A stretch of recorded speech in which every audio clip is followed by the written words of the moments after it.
هبات ابتدعت بسم الله وهو كفاني ذوي الملاعين وجعت كل الحمد والشكر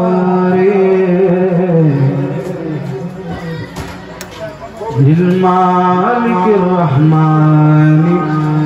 والشكور سكر رحيم بالنبي رحيم وآله وصحبه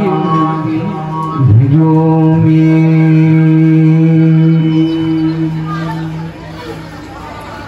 بالله فرحت نصارى وخيره خطأ بلا تناول بالله فرحت نصارى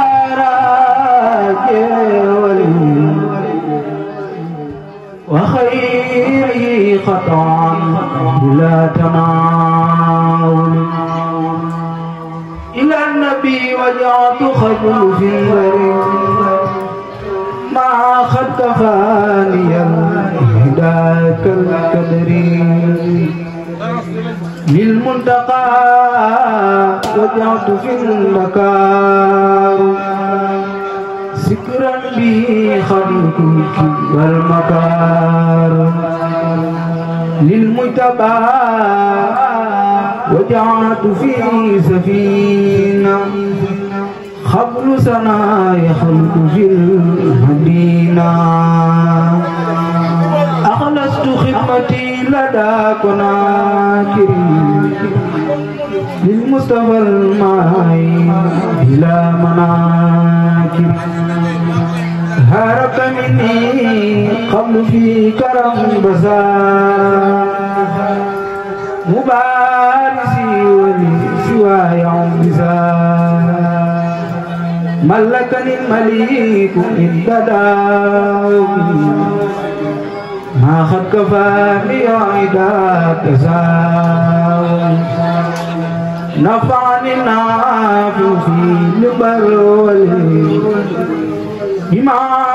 بي يخلقني كل ولي إلى النبي وجعت عند بافل حبل بما به أنار معافل للمنتقى وجعت فيك الجزاء ما خد كفاني عدوا هجزا سقى على السيطان تقلوا كوني خديما من كفاني البلوى يسوق سرمدا لخير الله درا ولا إله إلا الله طواف كل من علي أنكرا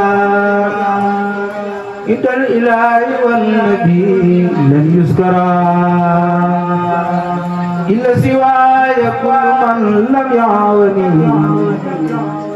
والنسوى الله العلي المكون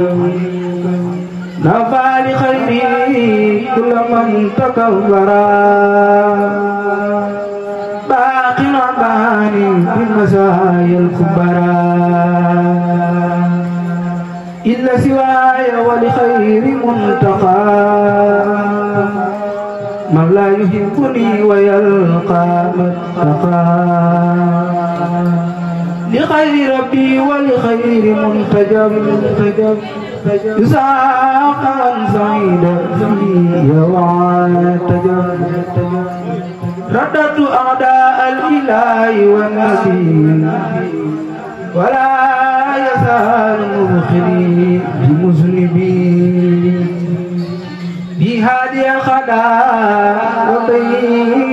بها ولسواي كل قلب نبع يندم في دارين ما عاداني بحبل باق فالدول هداني من خير بسر ومن الشيطان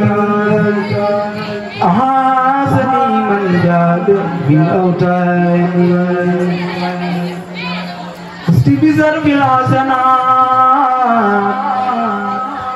سيدة للمحسنات مريم فوق الموقنات عند الذي لم يدرك فزت بزرف الحسنات سيدة للمحسنات مريم فوق الموقنات عند الذي لم يدرك كن فيكون لك خير الرسول الانتخاب وبك فاز الانتخاب ولم يكن بمشركين لم يخفى عند المؤمنين كونك حب المسلمين يا أم خير المحسنين محزومة من شرك يقودني لملك ما عنك فضلا خلقك فزت ببزر ملك كل تقي مدرك واجعتك اليوم بما يديم لي خوتا بما إلى احتواء الصدمة من خير خصد درك أنت سلالة الكرام ما أمنا وكي حرام وأنت ذات الاحترام بلنت عن شركي شكر ربنا الكريم شانك شكر لا يريم ابنك نال ما يرى عند الذي لم يدرك رد بزعم الأفقي لدن يديم خربتي من رب ذات الأفقي موت الهدى والنسك بلا يزيد كن فيكون طلبت منه أن يكون لكن نسامي ساركون وأن يتيب من شكي يا عمر المالك يا أم جال الحالك ابن كلاب عالك عند العالي الممسك بارك فيك ذو الجلال وفي بنك في الدلال ما يخالف الخلال بخارئ الممسكين هديتي حسب بلا رد كما تخبلا إذا كريم قبلا جدك المستبرك آمين يا رب العالمين سبحان ربك رب العزة عما يصفون وسلام على المرسلين والحمد لله رب العالمين. Murid Sadiq TV Murid Sadiq TV yow mii di seetaan looy xaar abonné ci Murid Sadiq TV ndax diine la ñor te diine ko tax a jóg ndeysaan kon nii rek la ñu abonné laalal fi ñu bind abonné te nga laal ko ndax nga jot suñuy vidéo te bul fàttee zo mooy tax ñu xam ne vidéo bi neex na la kon Murid Sadiq TV information yu leer rek ndeysaan yow mii bëgg information bu leer dawal gaaw abonné ci